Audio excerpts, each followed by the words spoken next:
to discuss all of it. Lisa Lerer, national politics reporter with the Associated Press, good enough to join us now from Washington. Lisa, we very much appreciate the time, and I'd like to ask you about the transition that we are seeing. It's been described as in being in varying states of disarray. It's also been described by those inside as being, if not historically, right on schedule. What have you made of the process so far?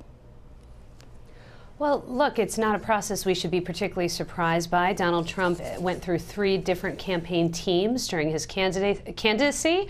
So the fact that he's has a chaotic process that's has sort of warring advisors. You know, he started this process out by immediately ousting New Jersey Governor Chris Christie, who had been running this for months, and installing a whole different set of leaders. So they're playing catch up here. They hadn't yet signed a document with the White House that you need to sign to move forward.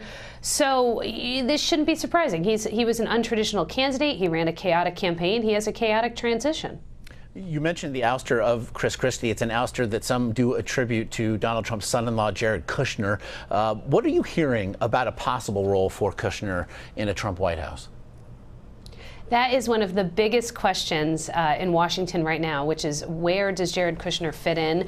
There are nepotism rules that were imposed, of course, after the Kennedy administration when President Kennedy installed his brother as Attorney General. So he can't serve in an official capacity, but there have been reports that Donald Trump was requesting a security clearance or thinking about requesting a security clearance for his son-in-law. That would be pretty unprecedented.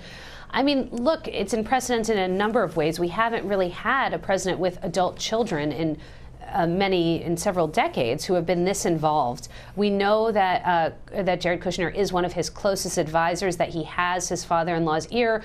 So whether he has an official role or not, he certainly will be very involved in this administration. In talking to my colleagues here at CBS, many have pointed out that loyalty seems to be the thing President-elect Trump values above all else.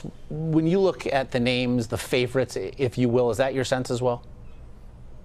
Oh, yeah, this is not a team of rivals. You remember, of course, when President Barack Obama took office in 2008, that was all the talk. He put Hillary Clinton in, his former opponent, primary opponent, in as Secretary of State. He put in some Republicans. That is not the direction that Donald Trump seems to be going. He is rewarding people who have been with him throughout this campaign. So you're seeing names like talk show conservative radio host Laura Ingraham is being talked about as a press secretary. You're seeing Scott Brown, the former Massachusetts senator, who supported Trump and campaigned for Trump, being talked about as heading up the VA. So these are people who have been with him, who have supported him, Rudy Giuliani. And those are the people that we see going through Trump Tower every day as he's having these meetings and trying to figure out who's going to fit in where. You mentioned Rudy Giuliani. My colleague Major Garrett pointed out that the longer in these sorts of affairs you hear a name floating out there, the less likely it becomes that they actually are nominated. We did hear Nikki Haley's name thrown into the hat as for Secretary of State, a possible name mentioned there. What do you make of her potential candidacy here, and what do you make of Rudy Giuliani's as well? I mean, look, it does feel like we are hearing that Rudy Giuliani may be sort of, his star may be waning a little bit. Nikki Haley is a new name put in the mix, but you never know. You know, people's names can be put in for a lot of different reasons to project a certain image. Being who's on the list can be as important as who actually, not quite as important, but can project a certain image. Even as much as who's actually picked. Now, she, of course, is someone who didn't support Trump in the primary. But it's a really hard process to game out, in part because Donald Trump is someone who's known to really listen to the advice of the last person he's heard from and who changes his mind very quickly. We saw that with the process that he went through when he picked a vice president. So it's really hard to know a lot of times which direction he's leaning because he could just change his mind. He also ran, obviously, as something of a consummate outsider. He attacked Hillary Clinton's ties to Wall Street. And there, though, for a name for Treasury Secretary sits Steve Mnuchin, a former Goldman Sachs executive. What do you make, if nothing else, of the optics there? And a top donor to his campaign. He ran his campaign finance operation.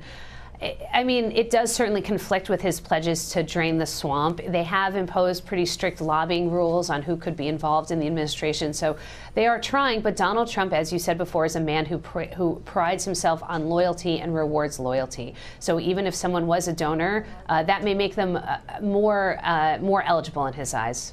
Again, it is a fascinating process as it continues to unfold. Lisa Lair of the Associated Press, we very much appreciate the time and the insight today. Thank you.